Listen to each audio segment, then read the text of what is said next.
Welcome, everybody, to another episode of the Whispers Racing Podcast. New Year's Eve, Mooney Valley. As you can see, if you're watching on YouTube, I'm flying solo tonight. Matty's extended his holiday. I don't know if it's because he doesn't want to hear me blow my trumpet for 30 minutes or he's just scared to come back on because I've tipped more winners. But no, he's enjoying date night. Won't go further into where he's down at Port Arlington enjoying himself. Yeah, enjoy the concert, Matty. It looks absolutely thrilling. But we'll kick on. Last week we were at the Valley, and it was a good result for the podcast and listeners. We found 5 winners out of the 7 races that we previewed. Our multi saluted, roughly paying $6 after deductions. So hopefully everyone filled their pockets up while Matty was away, and I was tipping winners. Um, yeah, Inundation, what a win that was. It looks an elite horse. I'm interested to see what they do with this horse moving forward, and probably my new favorite horse, Dunkel. I know it was short on Monday, but that was just a nice win at Sandown too. Hopefully Hong Kong aren't looking at him because I reckon he can be a serious talented horse. Same with Inundation. I hope they keep it to the 1,000. He looks like a real 1,000-meter horse. Geez, he was strong and he just smashed those rivals. Yes, it was low grade, but you can only beat what's in front of you. And those 2 horses, I'm keen to see what they do and what they're doing moving forward because I want to follow them. Other horses that won, and we found on the podcast, that was Forbidden City. That was a nice win. Rich Fortune was good off the trial track. It was breaking its maiden on Saturday. Great. Not many horses can do that.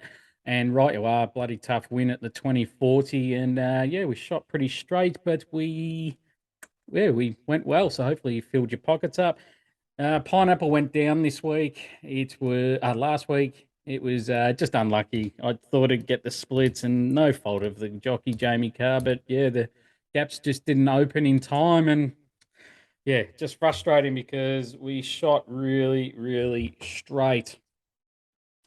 So yeah, I've got Matty's notes for this week's episode and the pineapple. So he is still with us, but yeah, he just thinks going to a piano concert's more important than a winning podcast.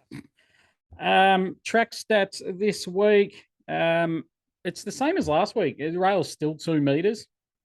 So it's gonna be the same for me again. I think every horse will get their chances, but lanes 4 to 7 will be the place to be for me.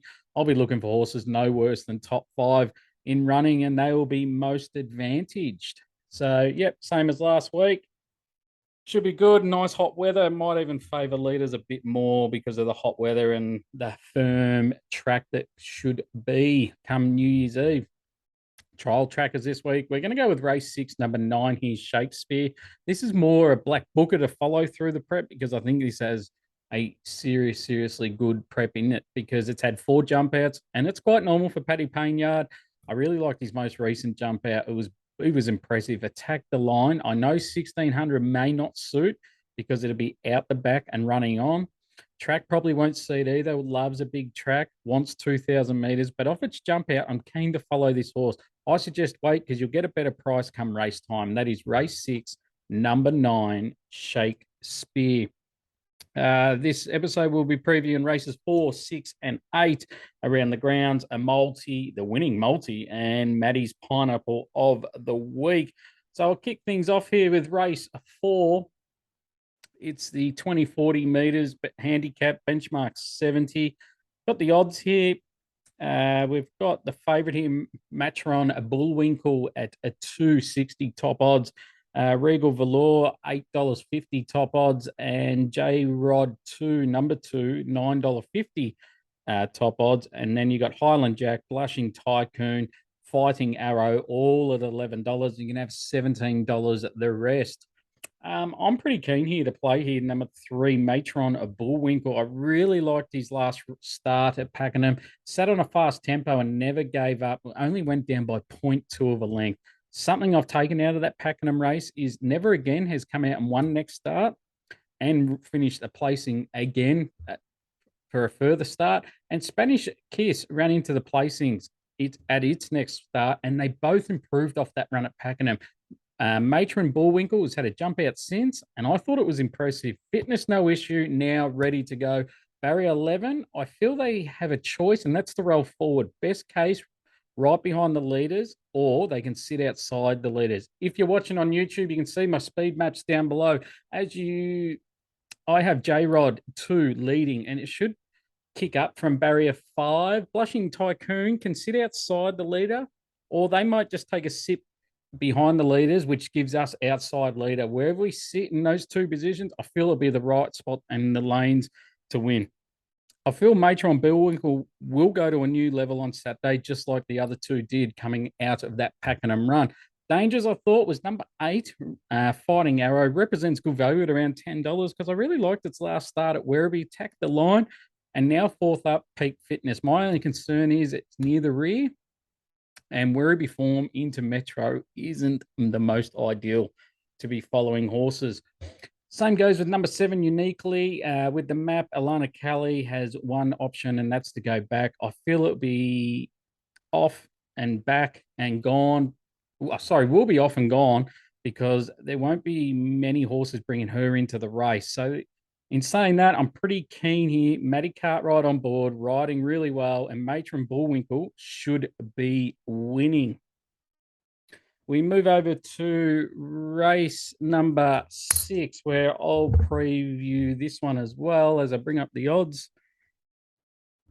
Bear with me, as it can be, normally when you have a partner, you can do this stuff when they're talking through. But the odds here, we've got Riot and Rose favourite here, top odds at 320, Munamek 570 top odds, Baltoro 960 top odds, Morrissey $10 top odds, Typhoon Harmony $11 top odds. Number 11 Rambler Rebel on the 7-day backup $11 top odds, and then the rest $16 the rest. Benchmark 84, 1600 meters. I'm happy to be with number 6 here, Riot and Rose. Really liked how it attacked the line last start after being 9 lengths off the leader at the 400 meter mark. Its last 600, 400, and 200 meters home was top 5 of the meeting. I know it was a slow tempo, but you've still got to do it, and it did. Barrier's sticky because, as you can see, its worst case spot is 3 wide with cover. Not ideal at the Valley, but it will have a bum to follow.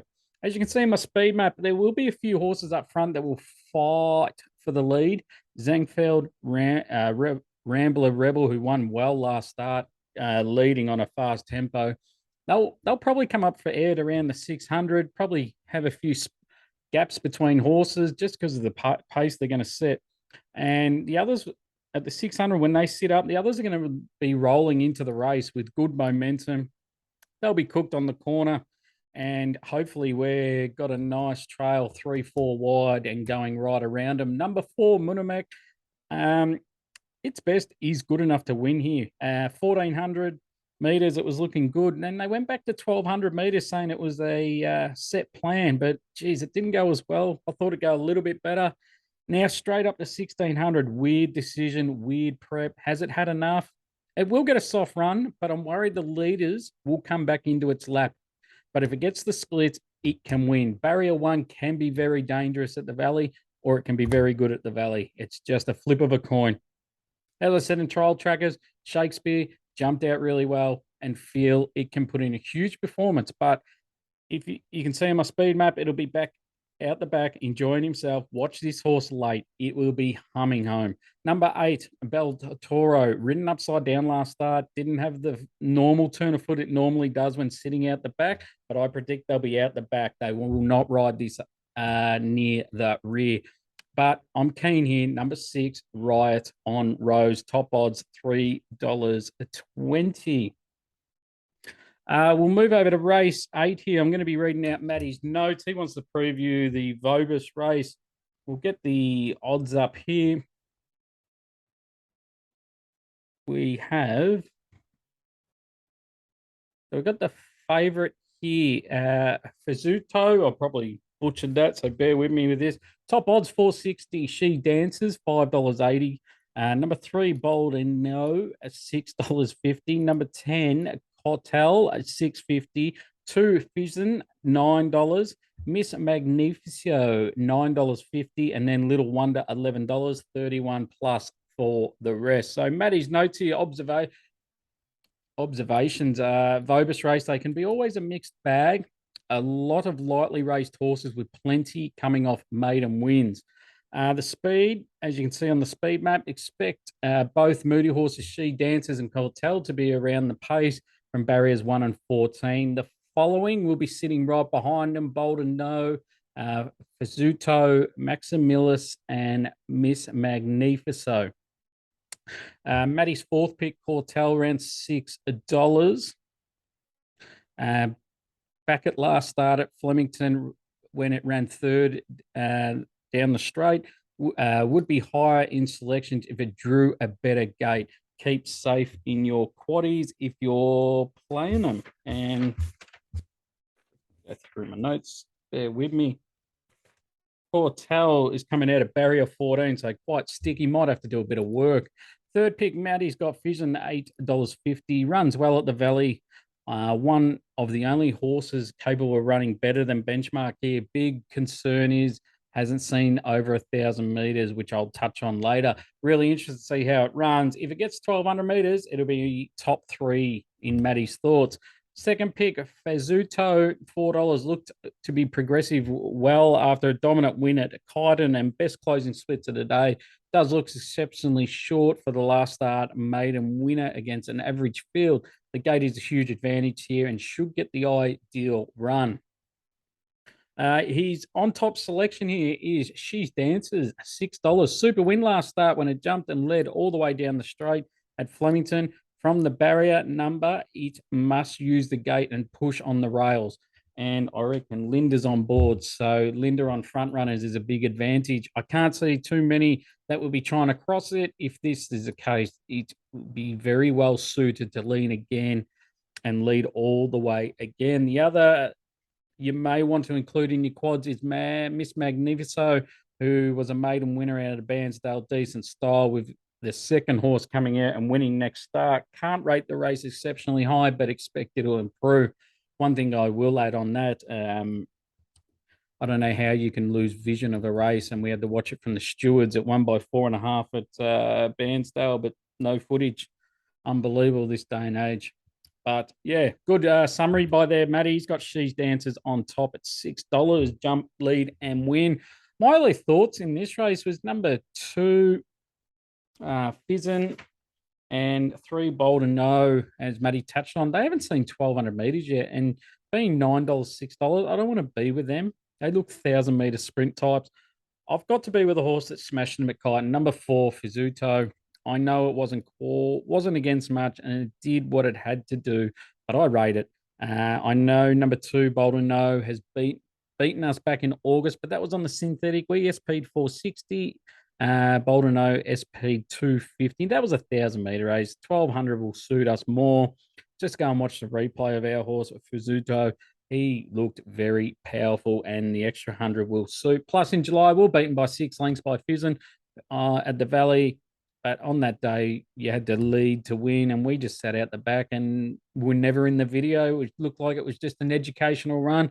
Clearly, we've improved off that, and we've got to stick with the one that's up and running and improving, and definitely can turn the table. So I'm going to be with Fizzuto. Matty's going to be with She Dances. So it should be a nice little race, and yeah, it'd be interesting to see who gets the chocolates. If you want to join the community, guys, I do run a WhatsApp group. You can get all my thoughts there. Please get in contact with Matt or myself via any social media platforms. We had a few people again join this week, so welcome aboard. It's been a good week. We're winning for the month, so good time to get on board while the iron's hot. If you want to just email me at samkennedy14@gmail.com. That's SAMKENNEDY 14@gmail.com. I'll chuck you straight into WhatsApp, and yeah, it'll be good times. There's been a lot of bets going around, and yeah, good time to join because it's a nice little community. If you listen to the NBA podcast for Boxing Day, it was some really good results for if you followed us in. We had Joel Embiid over 30. He had 33. I went with Lakers to lead at halftime, Mavs to win full time. Nick had some real fat results on Christian Wood over 20 points. Yeah, they're the ones I can mention off the top of my head. There was plenty more that Nick mentioned. So, yeah, get involved. And Nick's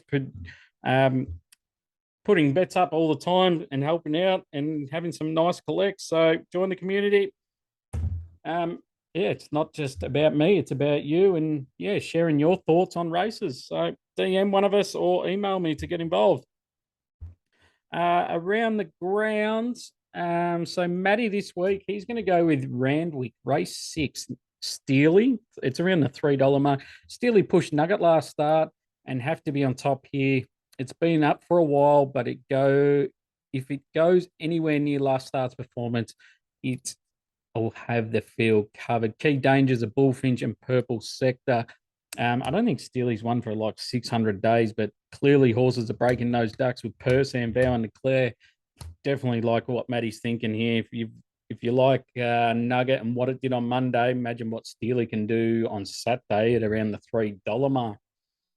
So that's race 6, Steely Randwick. I'm going to go to Randwick as well. Randwick race 9, number 3, Kettle Hill. This horse should have won last start at Sandown. Was last on the corner. No gaps opened up on its outside or in front of it, so it had to dive back to the inside, zigging and zagging all the way down the straight. Going off that start, it looks easier and will be winning. So if Rue Riot and Rose wins at the Valley, you can have even more on Kettle Hill at around $2.70. So there are around the grounds, race 6, Steely Randwick, and race 9, number 3, Kettle Hill at Randwick. So we go to the multi this week. Matty's decided to join in on the winning formula. Can't believe it. I'll let him in this week and let's see how he goes. So Matty's going to chuck in She's Dances, the place, $2.10, race 8, the Valley. He's going to chuck Steely in the place, $1.40, race 6, Randwick. I'm going to chuck Kettle Hill in to win, $2.70, race 9, Randwick. And then I'm going to chuck in Vermentino race 2 at around $1.50 mark. It'll be winning at the Valley race 2. So that's She's Dances the place, Steely the place, Kettle Hill the win, and Vermentino the win. Comes to roughly $12. So let's see if we can go back to back. More importantly, we got the pineapple of the week this week. Matty's interesting here because we don't share our notes until real last minute. And when this came through, I was quietly happy here. He's gone Moonee Valley, race 4, Martin Bullwinkle. His notes say down in class, benchmark 78 to 70, just missed at Ballarat at the BM 78. Should be able to cross over comfortably from the wide gate and get cover. The only one I didn't mind was J-Rod 2, but the form doesn't stack up when it's beat last start by Never Again. Martin Bullwinkle beat Never Again by 8 lengths a week earlier. So we've aligned here, punters, and as we know, if you've listened for a long time, we do our form quite differently, but when we align, it is quite scary because it means fat results. So pineapple of the week, race 4, Moonee Valley, Martin Bullwinkle. Thank you for joining again, guys. Sorry it's short and sweet, but let's just back winners, keep it short and sweet. Matty will be back next week for the new year. I wish you all a happy new year. Have a safe New Year's. Thank you for listening and all your support this year. It was a big dive for both me and Matty to do this online and chuck ourselves out there for free. We thoroughly enjoyed it. All the positive feedback, we really appreciate it. So let's hope we can end 2022 with a bloody bang and bring in 2023 with a huge collect. Join the community to get our thoughts for Sunday because they'll be up on the community. As I said, thank you for all the year. Thank you to you too, Matty, for all your support and joining me when I first asked you. Really appreciate it, mate. Enjoy your time off. Enjoy Port Arlington Football Club and what's happening there tonight. Thank you all. See you next week, and we'll just end the year as we've always ended each show. I'm not a good person, but it just goes to show that good things do happen to bad people. So anyone out there who's up against the wall, fucking stick to it.